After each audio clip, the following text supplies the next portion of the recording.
யோசிச்சு பாருங்களேன். ஒரு காலத்துல தமிழ்நாட்டுல ஒரு குழந்தைகிட்ட போய் விளையாட்டு அப்படின்னு ஒரு படம் வரைய சொன்னா அவங்க என்ன வரைஞ்சிருப்பாங்க? நிச்சயமா ஒரு கிரிக்கெட் பிச்சை வரைஞ்சிருக்க மாட்டாங்க. அதுக்கு பதிலா ஒரு கோயில் வாசல், இல்லனா ஒரு சீறி பாயிற காளை, ஒரு மூங்கில் கம்பு, இல்லனா புழுதி பறக்கிற ஒரு கபடி களத்தை தான் வரைஞ்சிருப்பாங்க. ஆனா பாருங்க, வெறும் 100 வருஷத்துக்குள்ள அந்த மொத்த உலகமே கிட்டத்தட்ட காணாம போயிடுச்சு. அதுக்கு பதிலா இறக்குமதி செய்யப்பட்ட ஒரே ஒரு விளையாட்டு, அதோட டிவில காட்ட வசதியா இருக்கிற ஒரு சில விளையாட்டுகளும் வந்துருச்சு.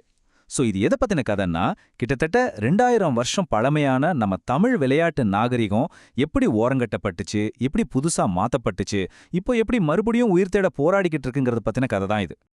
இப்ப நான் ஒன்னு சொல்றேன் கேளுங்க. ஒரு காலத்துல தமிழ்நாட்டுக்குனே ஒரு தனி ஸ்போர்ட்ஸ் ஈகோ சிஸ்டம் இருந்துச்சுன்னு சொன்னா நம்புவீங்களா? நான் சொல்றது சும்மா ஏதோ சில நாட்டுப்புற விளையாட்டுகள் பத்தி மட்டும் இல்ல. இது ஒரு முழு பிரபஞ்சம் மாதிரி. ஒவ்வொரு சீசனுக்கும், ஒவ்வொரு நிலத்துக்கும், ஒவ்வொரு சமுதாயத்துக்கும் அவங்க உடம்ப தயார்படுத்திக்கவும், போட்டி போடவும் அவங்களுக்கென தனி வழிகள் இருந்துச்சு. சரி, வாங்க நம்ம இப்ப போக போற பயணத்தோட ஒரு வரலாற்று மேப்ப பாத்துரலாம். இந்த ஸ்லைட்ல பாத்தீங்கன்னா 4 முக்கியமான காலகட்டங்கள் இருக்கு. சங்க காலத்தோட வேர்கள்ல ஆரம்பிச்சு, அப்புறம் காலனித்துவ காலம், அடுத்து டிவி வந்த காலம், இப்போ நடந்துகிட்டு இருக்கிற இந்த மறுமலர்ச்சி முயற்சிகள் வரைக்கும்.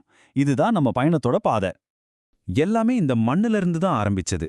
இப்போ இருக்கிற மாதிரி பெரிய பெரிய ஸ்டேடியம் எல்லாம் வர்றதுக்கு முன்னாடி தமிழ்நாட்டோட உடற்பயிற்சி கலாச்சாரமே மலைகள், வயல்கள், நீர்நிலைகள் இதுல இருந்து தான் உருவாச்சு. யோசிச்சு பாருங்க, குறிஞ்சி மலைகள்ல சிலம்பம் பேலன்ஸை எப்படி கத்துக் கொடுத்துச்சு. முல்லை நிலங்கள்ல கபடி மூச்சு கட்டுப்பாட்டையும் டீம் ஒர்க்கையும் சொல்லிக் கொடுத்துச்சு. மருதநில வயல்கள்ல ஜல்லிக்கட்டு அறுவடை காலத்தோட வீரத்தை காட்டுச்சு. கடலோரங்கள்ல நீர் விளையாட்டுகள்னு சொல்லப்போனா ஒவ்வொரு நிலமும் ஒரு குறிப்பிட்ட திறமைய வளர்த்து எடுத்தது. இதுல நம்ம முக்கியமா கவனிக்க வேண்டிய விஷயம் என்னன்னா, விளையாட்டுங்கிறது ஏதோ தனி ஃபெசிலிட்டியில நடக்கல. கோயில் முற்றமே கலரியா மாறுச்சு, அறுவடை முடிஞ்ச வயல்கள் தான் ரன்னிங் ட்ராக்கு. விளையாட்டுங்கிறது டெய்லி லைஃபோட ஒரு பகுதியா பின்னி பிணைஞ்சு இருந்துச்சு. அப்புறம் மெதுவா மெதுவா இந்த ஆடுகளம் சுருங்க ஆரம்பிச்சது. நம்மளோட இந்த விளையாட்டுச் சூழலை அழிக்க ஆரம்பிச்ச சக்திகள் என்னன்னு இப்ப பாப்போம். இது ஒரே ராத்திரில நடந்த மாற்றம் கிடையாது, ரொம்ப மெதுவா ஒரு சிஸ்டம் மூலியமா நடந்த மாற்றம்.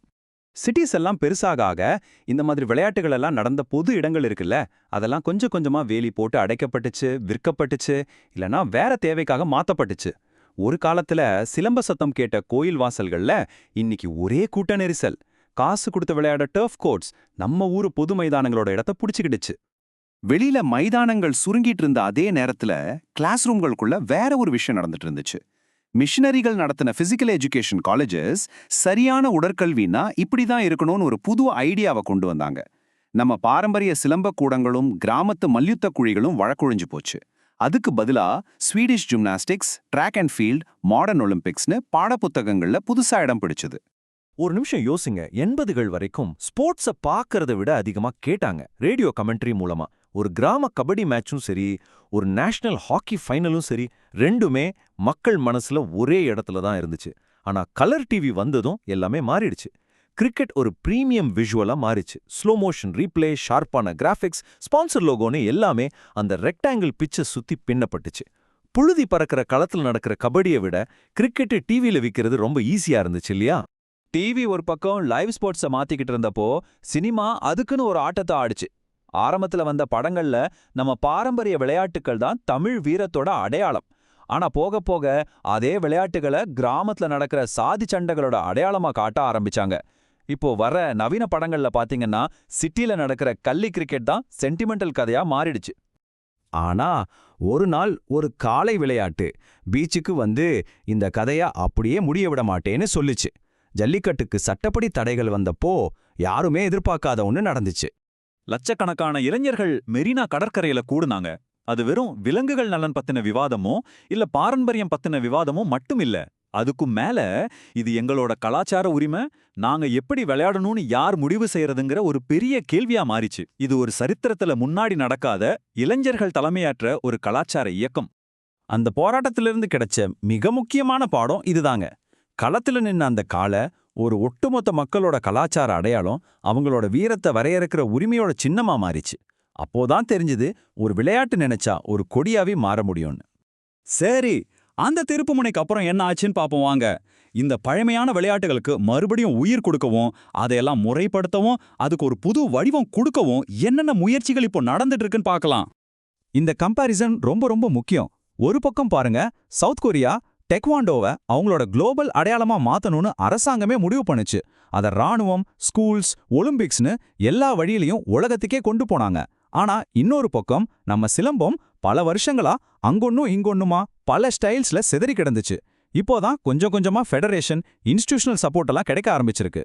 ஒரு விளையாட்டு உலக அளவுல ஜெயிக்கணும்னா அரசாங்க ஆதரவும் சரியான நேரமும் எவ்வளவு முக்கியம்னு இதுல தெரிஞ்சுக்கலாம். இன்னிக்கே இந்த மறுமலர்ச்சி 3 முக்கியமான வழிகள்ல நடக்குது. முதலாவது, டொராண்டோ, லண்டன், கோலாலம்பூர் மாதிரி வெளிநாடுகள்ல வாழ்ற நம்ம தமிழ் மக்கள் இந்த பாரம்பரியத்தை அங்க உயிரோட வச்சிருக்காங்க.